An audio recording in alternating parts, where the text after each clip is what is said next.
পর্যন্ত কিন্তু বর্তমান সরকারের কাছে সকল ক্ষমতা থাকে, যা কিছু করার তাদের রাইট আছে। তাহলে এই যে পেপারে বিভিন্ন কথা শুনে আপনারা বিভ্রান্ত হন, আপনারা কষ্ট পান, হতাশ হয়ে যান, এগুলি আপনাদেরকে আমরা বলি ভাই, এই পেপার পত্রিকার কথায় আপনারা হতাশ হয়েন না। সরকার থেকে যদি ক্যাবিনেট সভা শেষ হয়ে যায়, সেটা সরকার বুঝবে, ওটা আমাদের বিষয় না।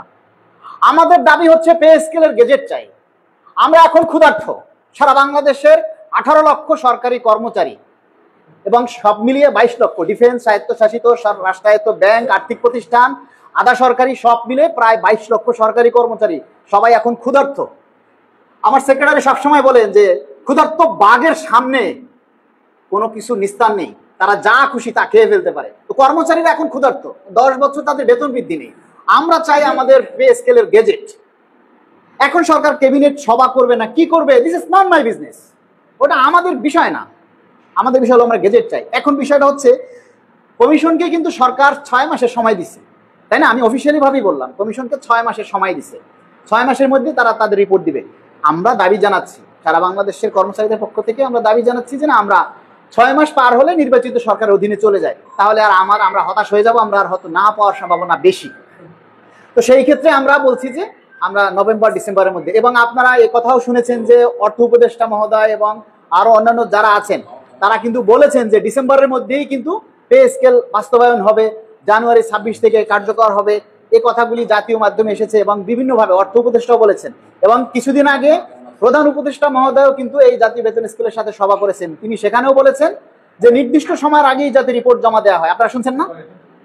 ঠিক আছে, যে নির্দিষ্ট সময়ের আগেই যাতে দেওয়া হয়। যেহেতু 6 মাস বলছে, তাহলে সেখান থেকে নির্দিষ্ট সময়ের আগে, তার মানে আমরা ডিসেম্বরে চাচ্ছি।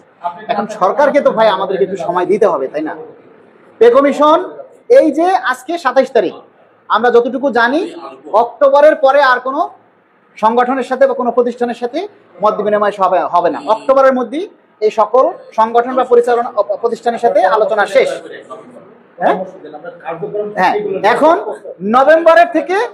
নভেম্বর থেকে কিন্তু কমিশনের এই কার্যক্রমগুলি চলমান থাকবে, যে আমরা যে সংগঠনের সাথে আলোচনা করছি, বিভিন্ন সংগঠন যে প্রস্তাবগুলি দিছে, এগুলি যাচাই বাছাই করেই তারা দ্রুত সময়ের মধ্যে তারা কিন্তু রিপোর্ট জমা দেবে বলে আমরা আশা করি। এখন আপনারা যেটা বলছেন যে নভেম্বরের মধ্যেই একটা আন্দোলন ভাই দিতে হলে আমরা প্রজাতন্ত্রের কর্মচারী, আমাদেরকে ভেবে চিনতে বিভিন্ন মহলে বা বিভিন্ন সংগঠন আছে, বাংলাদেশ সচিবালয় আছে, সবার সাথে আলোচনা পূর্বক তারপরে আমরা এই সিদ্ধান্তগুলি আপনাদেরকে জানাবো। আপনাদের এখন কাজ হচ্ছে আমাদের দাবিগুলি প্রচার করা। যদি আমরা একটা সময় দিয়েছি, সচিবালয় সহই আপনারা জানেন যে একটা বৃহত্তর সংগঠন সচিবালয়, তারা সহ আমরা ঘোষণা দিয়েছি যে ডিসেম্বর 15 তারিখ পর্যন্ত। আমরা এই পর্যন্ত দেখি না ভাই, এ পর্যন্ত যদি দেখি যে না আমাদের কাঙ্ক্ষিত দাবি আদায় হচ্ছে না বা হওয়ার সম্ভাবনা নেই, নভেম্বর মাস পার হলেই তো আমরা বুঝবো। তখন আমরা যে কোনো সময়, আরে সারা বাংলাদেশের সরকারি কর্মচারী যদি এক হয় 24 ঘন্টা দাবি আদায় হবে। সারা বাংলাদেশের সরকারি কর্মচারী যদি আসে 24 ঘন্টায় আমাদের দাবি বাস্তবায়ন হবে।